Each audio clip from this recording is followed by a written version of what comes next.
그 다음에 리간드가 중심금속이온에 결합할 때 어떤 거는 약한장 리간드고 어떤 거는 센장 리간드라고 하죠. 그래서 이때 약한장 리간드는 대충 이렇게 봤을 때 할로겐 원소의 음이온이 약한장 리간드에 해당이 되더라.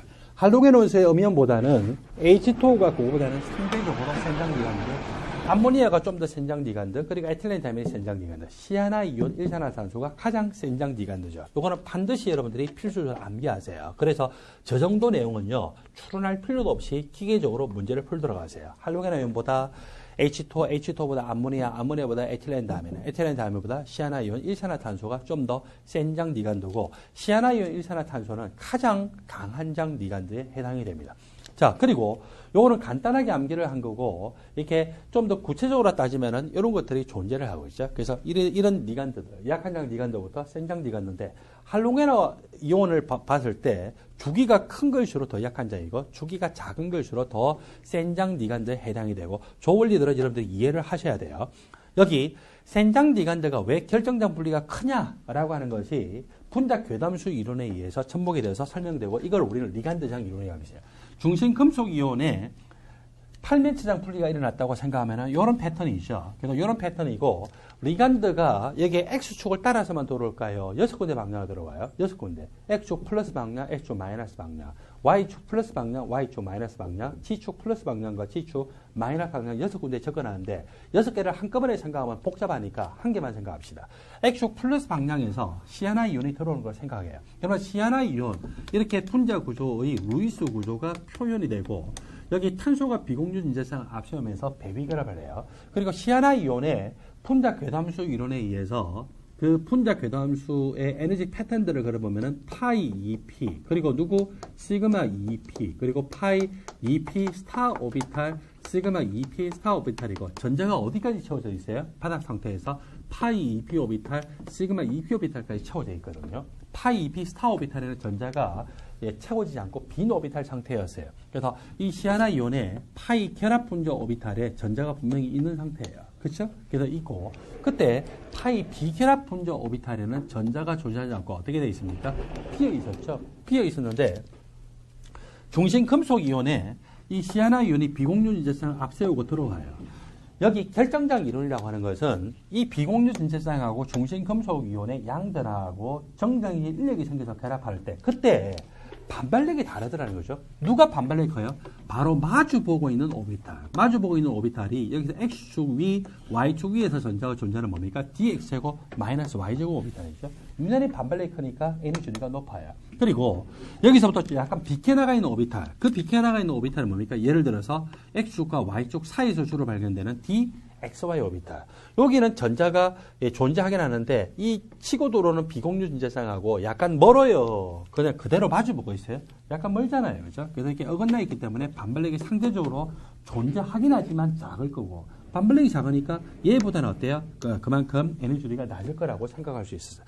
이렇게 돼 있었는데, 그때 시아나이온이 배위 결합은 아니에요. 이거 정적 인력이에요. 이렇게 결합을 할 때 얘가 어떻게 돼 있어요? 비어있던 파이 스타 오비탈이었죠. 그죠? 그래서 파이 스타 오비탈이고 비어있는 오비탈이고, 여기 중심 금속에 이 DXY 오비탈에는 전자가 있어요? 없어요? 전자가 있잖아요. 여기는 전자가 있고 비어있는데 사이드웨이로 겹쳐요.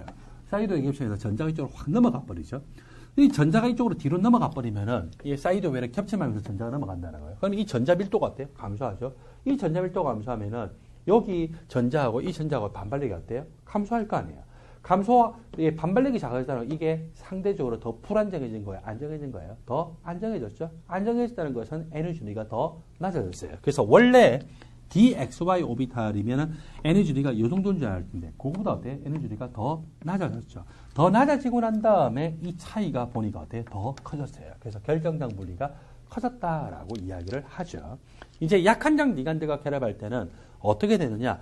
약한장 리간드에서 여기서 염화이온인데, 여러분 염소가 원래 바닥 상태에서 3s 오비탈 2개, 3p 오비탈 전자 몇 개입니까? 5개 있었죠? 염화이온이 되면은 3s 오비탈 2개, 3p 오비탈 몇 개? 6개. 그래서 염화이온에서 3s 오비탈에도 전자가 2개가 있고요. 3p 오비탈에 3p 오비탈에 3개가 있어요. 3p 오비탈 전자 2개, 또 3p 오비탈에 전자 2개, 또 3p 오비탈에 전자 2개. 이렇게 있잖아요. 그래서 이때 이 파란색으로 표현한 이 염소의 이 p 오비탈을 3p x 오비탈이라고 생각합시다. 이렇게 하면서 치고 들어와요. 자, 요것도 반발력이 생기고 이것도 반발력이 생기는데 어느 게 반발력이 커요? 중심금속의 d 오비탈 중에서 dx제곱 마이너스 y제곱 오비탈이 반발력이 크죠? 그 다음에 여기 dxy 오비탈은 어긋나 있기 때문에 이 dxy 오비탈이 반발력이 존재하긴 하지만 상대적으로 작잖아요. 그렇기 때문에 이것보다는 어때요? 에너지가 더 낮죠. 자, 요렇게 존재하고 끝난 줄 알았는데 이 염소의 예를 들어서 y축을 따라 존재하는 뭡니까? 여기 빨간색으로 표현한 거죠. 염소에 3py 오비탈의 전자 있어요? 없어요? 있잖아요. 요 전자하고 여기에 이 dxy 오비탈의 전자가 사이드웨이로 겹치면서 어때요? 추가적인 반발력이 생겨요. 추가적인 반발력이 생기면 얘는 어때요? 원래 예상했던 것보다 안정해져요? 불안정해져요? 더 불안정해지죠? 그래서 원래는 이 정도인 줄 알았는데 그거보다 에너지가 더 높아져 버렸어요. 더 높아져서 이런 식으로 됐더라 이거죠. 그래서 이 원래 예상했던 결정장 분리보다는 결정 분리가 작아졌더라. 그래서 이렇게 우리가 분자 계담수 이론으로 접목해서 설명하는데 강한장 리간드가 강한장이다라고 하는 것은요. 이렇게 강한장 리간드에 비어있던 파이 스타 오비탈이 이 전자를 받으면서 파이 백반딩을 했다고 했죠. 그래서 파이 백반딩에서 여기 EG 레벨이라고 T2G 레벨이라는데 누가 움직였어요? T2G 레벨이 예상했던 것보다 에너지가 더 낮아졌기 때문이죠. 약한장 리간드는 추가적인 반발력이 생겼어요. 그러면서 어때요? 이 T2G 레벨이 상대적으로 에너지가 더 높아져 가지고 결국 결정장 분리가 원래 값보다 더 작아졌다라고 보는 거죠. 그래서 이렇게 센장 리간드냐 약한장 리간드냐라고 하는 것은 이런 식으로 다 설명할 수가 있고 그렇게 생각을 하면은요. 여러분 바로 밑에 보면은 황화이온하고 우리가 이제 센장 리간드에서 황화이온하고 염화이온 중에서 누가 더 센장 리간드냐 이거 우리가 설명할 수 있어요. 그 다음에 수산화이온 여러분 수산화이온 하면은 수산화이온이 H2보다 배위결합을 더 잘할 것 같잖아요. H2O가 물일 때 즉 중성일 때 수산화이온은 강염기잖아요. 배위결합 잘할 것 같죠? 아니에요. H2O가 더 배위결합을 잘해요. H2O가 더 센장 리간드. 이런 것들이 조금 전에 제가 설명했던 원리에서 다 설명이 됩니다. 이런 원리들은 제가 일반학 초론이나 또는 핵심 일반학 같은 거 설명하면서 이미 설명했기 때문에 여기서는 넘어갑니다. 여러분들은 그냥 약한장 리간드 할로겐화 이온 거기서 센장 리간드로 갈수록 H2O 암모니아 에틸렌 다이민 시아나이온 일산화탄소 특별히 시아나이온과 일산화탄소는 센장 리간드 중에서 가장 강한장 리간드에 해당되더라. 그 정도로 암기를 하시면 됩니다. 8매치장 분리가 일어났을 때 여기 d 오비탈의 전자수가요 4개부터 7개까지 d 오비탈의 전자수가 4개부터 7개까지일 때는 결정장 분리가 크냐 작으냐에 따라서 홀 전자수가 달라질 수가 있어요. 그런데 d 오비탈 전자수가 1개부터 3개, 8개부터 10개까지는 결정장 분리가 크냐 작으냐에 상관없이 홀 전자 개수는 똑같습니다. 물론 결정장 분리의 크기는 다르기 때문에 나타나는 색은 다르죠. 그래서 흡수하는 색이 다르기 때문에 육안으로 관찰되는 색은 다를 수 있고 d 오비탈의 전자수가 4개부터 7개까지는 왜 결정장 분리에 따라서 홀 전자수가 다르냐. 예를 들어 이거죠. 4개짜리예요. 결정장 분리가 커요. 전자가 한 개 채워졌죠. 위로 가려고 하니까 너무 에너지 차이가 커서 못 올라가고 밑으로 왔어요. 그래서 홀 전자 몇 개입니까? 2개죠. 그런데 결정장 분리가 작을 때는 밑에 전자 채웠어요. 그 다음에 이렇게 쌍을 이루려고 하니까 반발력이 커서 어때요? 위로 갔죠. 홀 전자 몇 개예요? 4개죠. 7개도 마찬가지예요. 결정장 분리가 클 때는요. 밑에 하나 채우고 위에 못 올라가고 밑에 다 채웠어요. 그 다음에 어쩔 수 없이 나머지 1개 전자를 위에 채웠죠. 홀 전자 몇 개? 1개인데 결정장 분리가 작을 때는 1개, 그 다음에 위에 다 채우고 이제 쌍을 이루어져가지고 홀전자 몇 개? 이런 식으로 홀전자 수가 3개로 나타나죠. 그래서 d 오비탈의 전자 수가 4개나 5개나 6개나 7개인 경우에는 8매치장 분리에서 결정장 분리가 크냐 작으냐에 따라 홀전자 개수가 다른데 그렇지 않은 경우는요. 그 리간드의 세계와 상관없이 홀전자 개수가 같아지더라.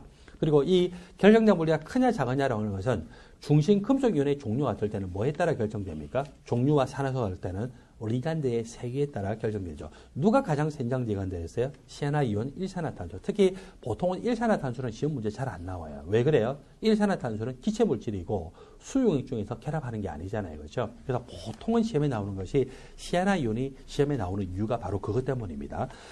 이렇게 해서 우리는 여기 15장 전이금속 원소 배이학에 대해서 어느 정도 정리를 했지만 좀 더 구체적인 내용들은 여러분들 여기서 더 추가해서 정리를 하셔도 됩니다. 일반학 총론 그리고 핵심 일반학을 참고해서 정리를 하시기 바랍니다. 마지막입니다. 16장 핵화학입니다. 여러분들 교재 140쪽입니다.